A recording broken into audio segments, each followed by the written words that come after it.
خبرهای اقتصادی امروز دوم دکبر در پیام تیوی.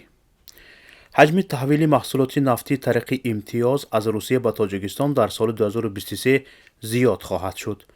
در این باره مقامات مربوطه ساحه انرژتیک تاجیکستان و روسیه به توازن ایندیکاتیوی تحویل محصولات نفتی در سال 2023 تغییرات وارد کردند. در گزارش دفتر مطبوعاتی وزارت انرژتیک و ذخیره‌های آبی تاجیکستان گفته شده است که سند از روی نتیجه‌های گفت و شنید معاون وزیر انرژتیک و ذخیره‌های آبی تاجیکستان شریفه خدابخش و معاون اول وزیر انرژتیک روسیه پاول ساراکین در مسکو به امضا رسید. موافق این سند حجم عمومی توازن ایندیکاتیوی از جمله حجم انتقال بنزین و سوزشواری دیزلی به بازار تاجیکستان در مقایسه با سال جاری زیاد می شود. در خبر دایر به چه مقدار زیاد شدن واردات محصولات نفتی طریق امتیاز از روسیه در سال آینده صحیح معلومات داده نمی شود. از سال 2013 تاجیکستان مواد سوزشواری را از روسیه بر اساس امتیاز بدون پرداخت باج صادراتی گمرکی می گیرد. حجم موافقه شده واردات سوزشواری از روسیه به تاجیکستان برای سال 2022 مثل پیشین 830,000 تن را تشکیل می داد. حکومت تاجیکستان قصد دارد در 3 سال آینده برای اجرای طرح‌های سرمایه‌گذاری دولتی حدود 1.5 میلیارد دلار از خارج قرض گیرد. مجلس نمایندگان تاجیکستان برنامه قرض دولتی خارجی جمهوری تاجیکستان برای سال 2023 و دورنمای نشان دهنده ها برای سالهای 2024-2025 را تصدیق کرد. در برنامه قرض‌های دولتی بیرونی تاجیکستان در حال حاضر 60 سازشنامه قرضی از جمله 55 لایحه قرضی موجوده و 5 سازشنامه نوی قرضی پیش بینی شده است.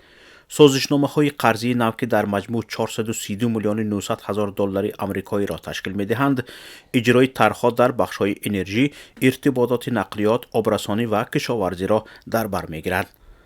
تا 1 اکتبر سال 2022 حجم قرض دولتی تاجیکستان 3 میلیارد و 800 میلیون دلار را تشکیل داد که به 37.1% مجموعی محصولات داخلی کشور برابر است.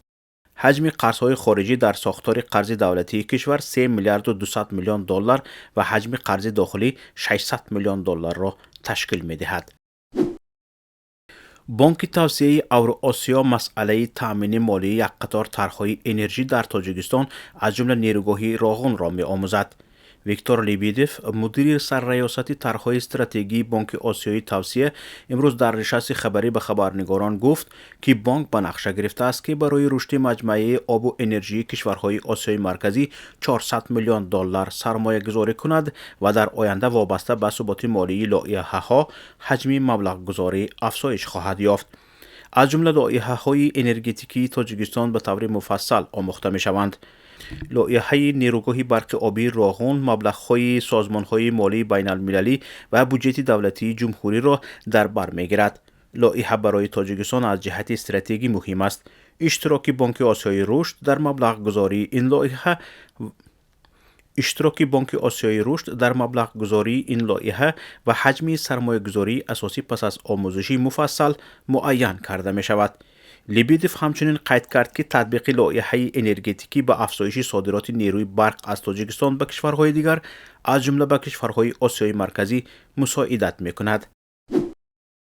نرخ ارز.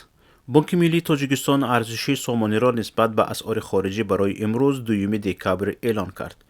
طبق نشاندهی بانک ملی تاجیکستان ارزش 100 روبل روسی برای امروز 16 سامانه و 27 درم است. این نهاد قرب میانه فروش 100 دلار ایالات متحده آمریکا در مؤسسه های قرضی تاجیکستان را 1021 سامانه ارزیابی کرده است.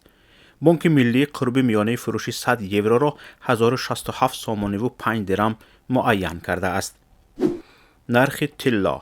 بهای هر اونس طلا در معاملات صبح امروز میان بانک‌های لندن 1750 دلار و 89 سنت معامله شد.